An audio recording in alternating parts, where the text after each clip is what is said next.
নমস্কার বন্ধুরা, ঘরোয়া রান্না উইথ ব্লগে সবাইকে স্বাগত জানাই। না লাগবে আটা, ময়দা না সুজি, জলের ভাপে মাত্র 10 মিনিটেই বানিয়ে নিতে পারবেন এই কেক রেসিপিটি। আর এটা আমি কিভাবে বানাই সেটাই আপনাদের সাথে শেয়ার করছি। চলুন তাহলে রেসিপিটি শুরু করা যাক। তার জন্য সবার প্রথমে একটা পাত্রের মধ্যে একটা ডিম ফাটিয়ে দিয়ে দিলাম, আর তার সাথে দিয়ে দিচ্ছি চিনির গুঁড়ো। এখানে 2.5 চামচ মতো চিনি নিয়েছি। আপনারা চিনির পরিমাণ নিজেদের মতো করে দিয়ে দেবেন। দিয়ে দেওয়ার পর ডিম আর চিনি খুব ভালোভাবে মিশিয়ে নিতে হবে। আজকের এই রেসিপিটি আপনাদের কাছে ভালো লাগলে অবশ্যই একটা লাইক দিয়ে কমেন্টে জানাবেন। 3 থেকে 4 মিনিট সময় নিয়ে খুব ভালোভাবে ডিমের সাথে চিনি মিশিয়ে নিয়েছি। এরপর এর মধ্যে দিয়ে দিচ্ছি ভ্যানিলা এসেন্স। দিয়ে দেওয়ার পর আবারও ভালো করে মিশিয়ে নিচ্ছি। মিশিয়ে নেওয়ার পর এর মধ্যে দিয়ে দিচ্ছি সাদা তেল 2 চামচ মতো। দিয়ে দেওয়ার পর আবারও ভালো করে মিশিয়ে নিচ্ছি। এরপর এর মধ্যে দিয়ে দিচ্ছি সামান্য লবণ। দিয়ে দেওয়ার পর আবারও ভালো করে মিশিয়ে নেব। এরপর একটা ছাঁকনির মধ্যে 1 কাপ চালের গুঁড়ি দিয়ে দিচ্ছি। এটা চেলে নেব। আর এর মধ্যেই দিয়ে দেব 1/2 চা চামচ বেকিং পাউডার আর 2 চিমটে মতো বেকিং সোডা। দিয়ে দেওয়ার পর সমস্ত উপকরণ চেলে নিচ্ছি। চেলে নেওয়ার পর এর মধ্যে দিয়ে দিচ্ছি 2 চামচ গুঁড়ো দুধ। দিয়ে ভালো করে মিশিয়ে নিতে হবে। মিশিয়ে নেওয়ার পর এর মধ্যে 1 কাপ জল নিয়েছি। এটা অল্প অল্প করে দিয়ে এটা মেশাতে থাকবো। আপনারা জলের পরিবর্তে দুধও ব্যবহার করতে পারেন। আমি এখানে জল দিয়ে দিচ্ছি। অল্প অল্প করে জল দেব আর এটা মেশাতে থাকবো।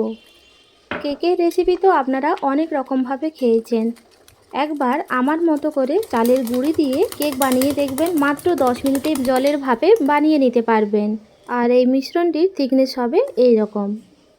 এটাকে এখন সাইডে রেখে দেব। আর এখানে আমি ছোট বাটি নিয়েছি 4টে।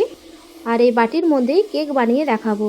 আর এই বাটির মধ্যে কয়েক ফোঁটা করে সাদা তেল দিয়ে দেওয়ার পর এগুলো বাটির চারপাশে লাগিয়ে দিচ্ছি।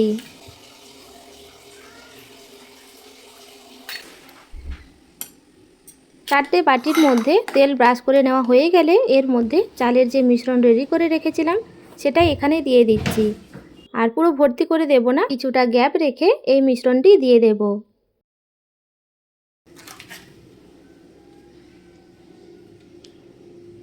প্রত্যেকটা বাটিতে চালের মিশ্রণ দিয়ে দেওয়ার পর হালকাভাবে ট্যাপ করে নিচ্ছি।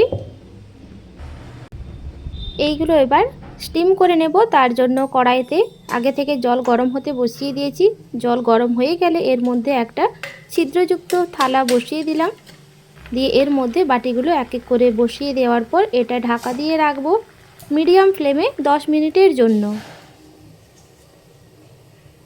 10 মিনিট পর এর ঢাকনাটি সরিয়ে দিচ্ছি।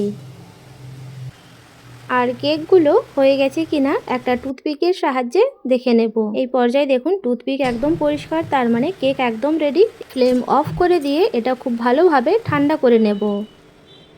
এই পর্যায়ে দেখুন কেকের এই বাটিগুলো খুব সুন্দরভাবে ঠান্ডা হয়ে গিয়েছে। একটা চামচের সাহায্যে এই বাটির চারপাশে এটা ছাড়িয়ে নেব। প্রত্যেকটা বাটি একইভাবে এর 4 সাইডটা ছাড়িয়ে নিচ্ছি।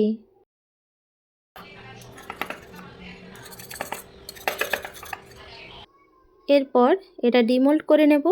আর এই পর্যায়ে দেখুন খুব সহজেই কিন্তু এটা উঠে এসছে। একইভাবে বাকি বাটিগুলো থেকেও কেকগুলো ডিমোল্ড করে নেব।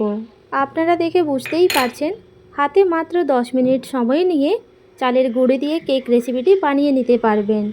বেশিরভাগ সময়ই আমরা আটা, ময়দা বা সুজি দিয়ে কেক বানিয়ে থাকি। একবার এই চালের গুঁড়ি দিয়ে আমার মতো করে কেক বানিয়ে দেখবেন। আশা করি আপনাদের অনেক ভালো লাগবে। আর এর টেক্সচারটা দেখে বুঝতেই পারছেন কতটা নরম তুলতুলে হয়েছে। আজকের রেসিপিটি আপনাদের কাছে ভালো লাগলে অবশ্যই একটা লাইক দিয়ে কমেন্টে জানাবেন। আজ তাহলে এই পর্যন্ত, দেখা হবে নতুন একটা রেসিপি নিয়ে। সবাই ভালো থাকবেন, সুস্থ থাকবেন।